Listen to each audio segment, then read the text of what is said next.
Hey guys, I hope you're doing well. So in this video we're going to be talking about how to make this wireframe transition effect. Now I made a short tutorial about it on my Instagram. I'm going to put the link down there if you want to check it out. But some people commented that we need a detailed tutorial on how to make this effect. Now I'm going to show this effect. This is what we are going to create, right? If you have a look at this. So I really like this effect. Now it's simple to create. It's not that hard. So let's get started. So I'm here having this GPU model. I downloaded it from Sketchfab by this great 3D modeler. I hope I can pronounce his name, but this is his account and you can find it on Sketchfab. Cool. Okay, so let's start making it. I just don't like things imperfect. Okay, fine. Okay, so we're not doing any sort of geometry nodes here. We're only relying on shader editor, right? So let's move here. So right here I have the best texture of the model, right? Metal 1, and I have joined the whole graphics card. Now the effect that I'm trying to explain is can work on multiple materials, but for now we're only gonna apply it into one material like this one. So let's get started. The first thing is we have to disappear this graphic card from one side so we can transition it. To do that, I'm gonna create a mix shader. I'm gonna not a mix texture, it's actually a mix shader, right? I'm gonna put it here. Now I'm gonna need a transparent texture, so search for transparent BSDF and connect it to the bottom one, right? So the factor actually controls the visibility of our object. If you make it 1, it's going to be 1%. It's going to be 100% transparency. If you make it 0, it's going to use the original material right here. So what I'm going to do here is I'm going to control the factor with a gradient. So I'm going to add a gradient texture right here, and if I hit Control Shift and left click, as you can see, it makes this nice fall off here. I'm going to add a color ramp as well in between, and I can bring these values together. To control the position of this gradient, I'm gonna go ahead and click Control and T.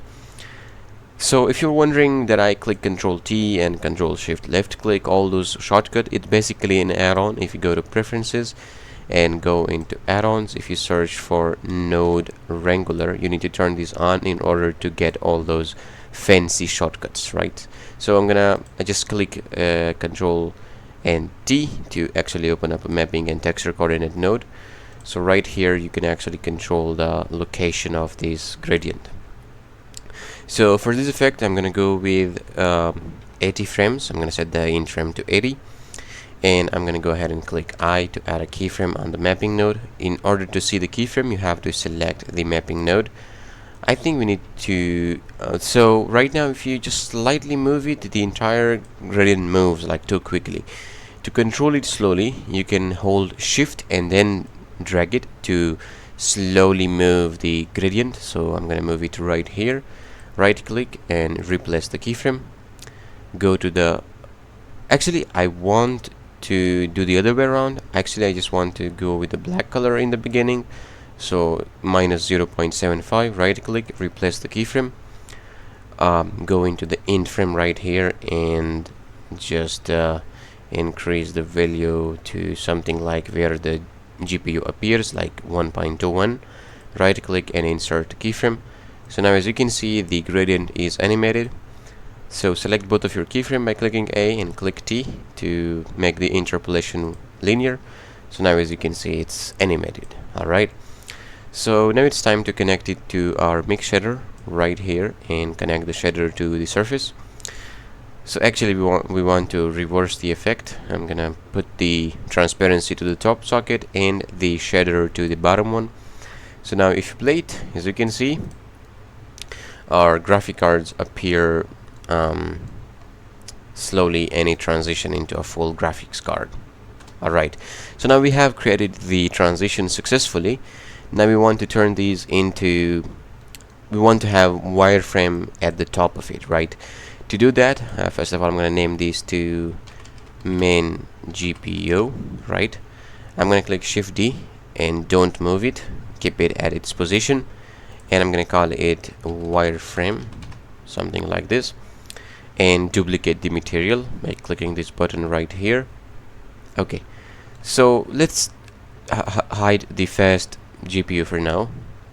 Right here I'm gonna go ahead and get rid of all those texture for the second wireframe material, so I'm gonna delete them. I get a white, white looking graphics card.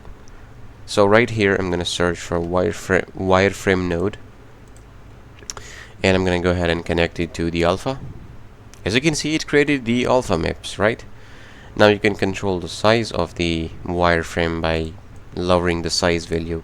I'm gonna go with 0.006 to get a very thin wireframe, and also connect these to emission. So I'm gonna put it right here as well, and I'm gonna increase the strength. In order to change the color, you can just add a color ramp in between like this, and change the color to something you like. I'm gonna go with a blue color, increase the strength to a higher value.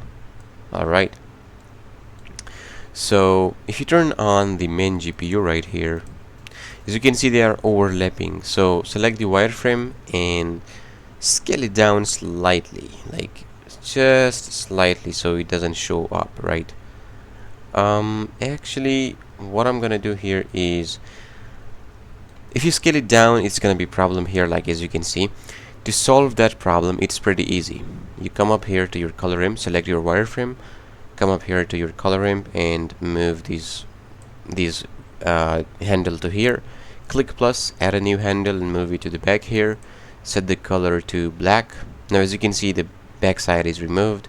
We just move this to a head like this, and move this handle towards it, right? And change the interpolation to B-spline to make it smoother. Maybe I can just slightly move this to here, and if you now it's a bit ugly here, so select your wireframe, click plus, add a new handle right here, and set it to a black color. So as you can see, now we have a really nice transition, right? And yeah, that's how you create this effect. I think it's pretty easy to make. To make it more interesting, to get the glow, you just need to go to compositor, click new here, and right here I'm gonna add a glare node and change the streaks to bloom, and right here click this button and change it to always. So now, as you can see, you got this cool looking bloom. If you want to increase it, just decrease the threshold value to get more bloom. Right, cool. And maybe if you want to get rid of this noise, you just turn off the temporal projection, maybe increase the sample. And yeah, that's how you make this effect, and I hope you got it. Thank you for watching, and I will see you in the next one.